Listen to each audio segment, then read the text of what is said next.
incredibly windy at the top. In this episode, I'm all over Greece. It takes place over a week. And goodbye Bulgaria and hello 45 degrees every single day. So it's now 11 o'clock in the morning. My strategy of waking up early and getting most of the riding done is working pretty well. Still another hour away, another hour and a half probably, till I get in an area where there are campsites, so it's not too bad. So by 1 o'clock I should be just chilling out by the sea, maybe. So by 1 o'clock I had got to the beach. Well, an off-road trail that went along the coast anyway. And yeah, fantastic off-road experience. Riding in 40 plus degrees on a dusty trail. Right then, so spoke to the Austrian guy. He says this is the way to go. He's in the Wrangler over there. So, whatever the Jimny, whatever they seem to be using today. Right, let's have a look.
Okay, at some point my extra bottle of water came on, so I've only got whatever I've got in my bag, no backup. That's not great.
So,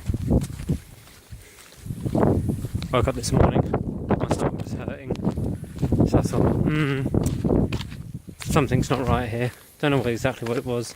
As it just started hurting, I thought, okay, well, I better see how it plays out. Anyway, one morning I was in pain, so I didn't decide to go anywhere. It was 11 o'clock before it finally cleared up. I thought, okay, fine, I can do something. I don't know what it was.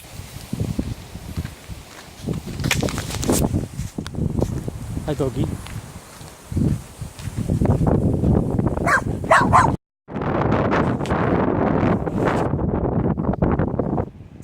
So throughout the entire time I was in Greece, English people and locals to the area were mistaking me for being Greek. I was getting people coming up to me, asking me, talking to me in Greek, and I'd say, no, I'm English, and they'd be absolutely shocked. I had some English family talking about me as I walked past, and I understood exactly what they said, but they probably thought that I wouldn't understand them. I mean, yeah, I suppose I could be mistaken as being Greek because I had dark eyes, dark hair, and I wasn't the lobster colour as every other English person I ran into were going that lobster red.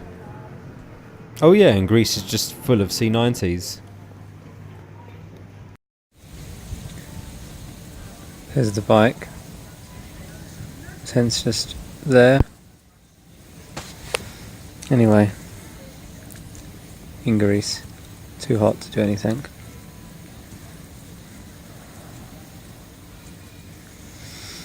Wake up about 5 in the morning, get on the bike and just go. I just plowed it here today.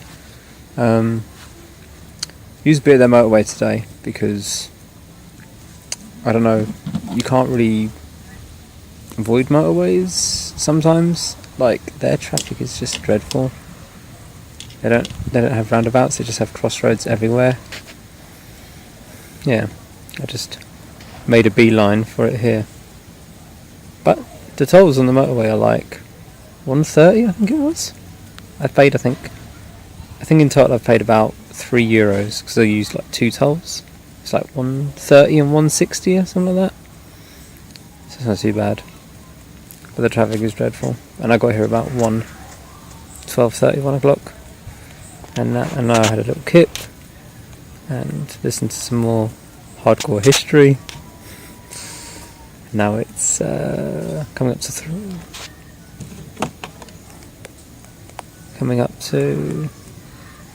5, so get myself some dinner in another hour, I guess. It's just too hot to do anything.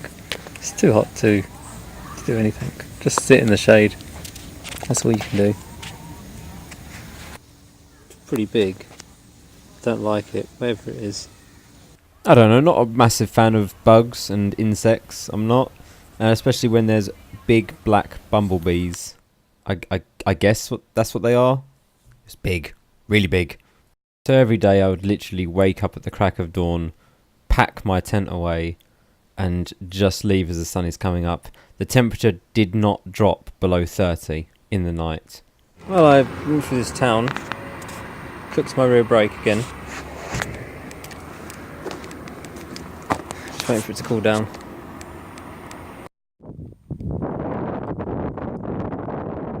So this is Meteora, the next area I stopped in. Really, really nice area. Lots of monasteries in the mountains. Splendid views. Very hot. No beach to cool down by. But luckily there was a swimming pool at the campsite I could just jump into.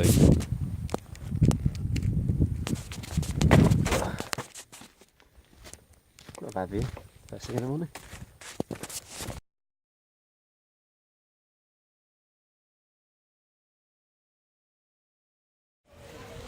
So this is Bart. Hi. And yesterday, we meet. You have a sleeping cat outside your thing.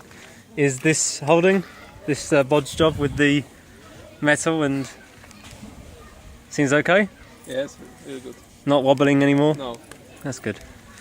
And yeah, we're just swapping campsites, where to go, what looks good. I tell him about Serbia. Now we are biker camp. 2 KTMs, Honda Africa Twin, my bike and this Kawasaki on the other side. It's kind of soft cheese. Well, we went for a meal, and after too many beers, I couldn't really go anywhere the next day. Yeah. Same. and go.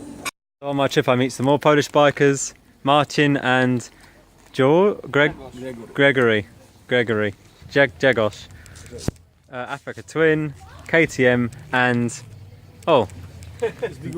the father is gone on the KTM 990, 950, and a old Africa Twin. This is classic. It's classic Africa Twin. So I woke up really early this morning. Not that early.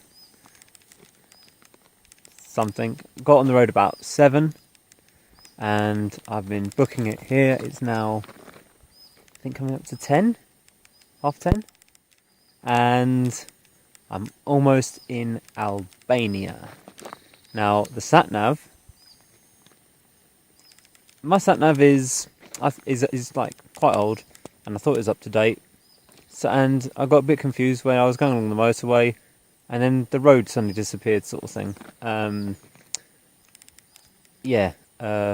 Sat nav completely unreliable in this area. I'm having to do this the old-fashioned way, but the names are quite long. It's quite hard to do. And it's like, oh, check Google Maps. Not there on Google Maps either, and not there on the other map app I'm using as well. So, yeah.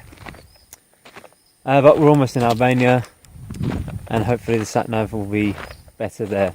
It's just this section. The motorway section that I was on is new, but maybe 1-2 years. But yeah, it hasn't been updated. So yeah, this is it. This is the last stop in Greece. Getting a bit worried now because I haven't seen the petrol station in about 70 something miles, so hopefully there's one there. Apparently I was warned in Albania that the petrol stations are a bit sparse, so I think I'll be filling up at every single one that I see. Hopefully I'll make it there, and hopefully run out of fuel. Anyway, yeah.